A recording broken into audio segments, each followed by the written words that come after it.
Third set about to begin. Numbers from set number 2, complete dominance by Jeng Boli and Sandogo. So that is right, partner. 10 more attack points is Sandogo Sandals.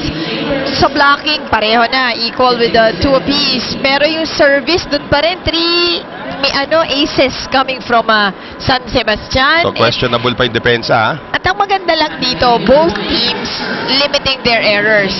Philippine Navy having 2. Kanina parehong 8 yan in the first set. Well, now, Mirabueno to send us in motion here in set number 3. And Kainseng of Taiwan gets the first one. Nakausap ko kanina si Coach Roger Gorayev. Sabi niya, gusto mong Coach, kung tuloy-tuloy kayo manalo, sino gusto mong best player? Si Taiwan daw. Request lang. Request. Tignan natin, ha? At siya naman ang gagawin natin courtside, si Coach Roger. Kailangan may interpreter na tayo, eh. Ayan na, si Taiwan making a strong case, Mosi, ha? That's right. At parang tama naman to si Coach Roger. Well, so far, Taiwan with 6 points. Make that 7 on that last one. Si Angela Benting with 7, Bautista with 3, Jeng Boli 17.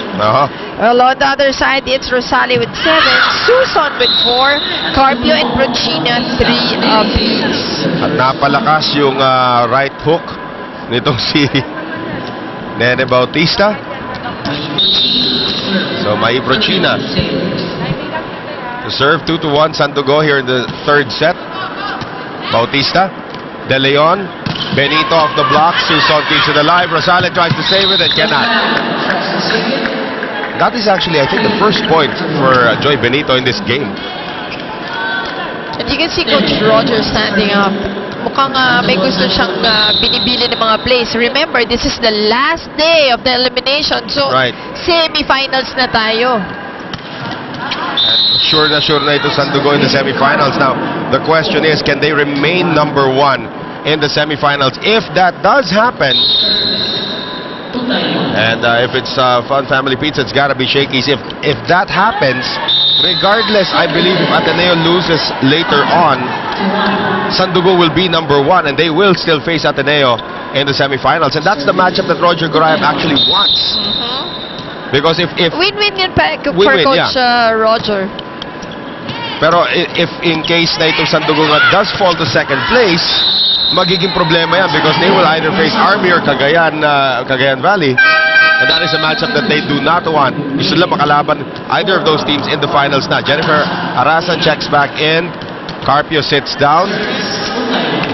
Nagkwentuhan lang tayo ng konti. 6-1 na kagad yung score. Bilis. When Sandogo got their game going in the second set, wala na, naging mabilis na yung pacing ng laro. Kasi in the first set, it was a slower game. It was Navy's game. Right. Diba? And here is Boli, who's been almost automatic on offense. Here's Susan into Benito. One more time around for Susan. This time goes over Benito. Sabi ni Taiwan, look up in the sky. Well, she was trying again to avoid the blockers or just trying to get a check, but that was a looper for Susan. And once again, the serve from Taiwan. Here's Rosale. She drops that one in. Taiwan shouting Ruby because Ruby De Leon moved. Well, Jill Castillo is the libero, so pinapatrolya dapat yung area yan. Axel is the official outfitter of the Shakey's V-League. Here's Ruby De Leon. This time goes to the back set for Benito. Rosale keeping it alive. Mirabueno sets up Gretchen Deposoy. Across now for Benito into the net. Allegedly blocked. And that is now authentically blocked. Here is Bautista. Good save there from Laborte. Here's De Leon across for Nene one more time. Another great dig from the Philippine Navy. That's right. Arasan, yes! And the defense of the Philippine Navy got them that point, partner. Right. Talagang napaka-resilient of the digs. Ang lalakas na napalo naman na nabibigay nitong Sandogo. And yet, they're able to put it up. For Cheryl Laborte, that's not bad for a PE teacher.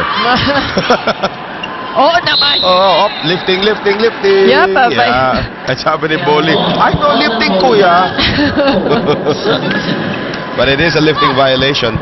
Yeah, Cheryl Laborte is actually a PE teacher for grade school and high school at the University of San Agustin Wow. in Iloilo. Oh, wow. Sanlayo, USA. Yeah, galing sa USA. Diyan galing si Bong eh. Kaya alam ko galing USA yun. Yon, Boli sends us to a 4-point lead.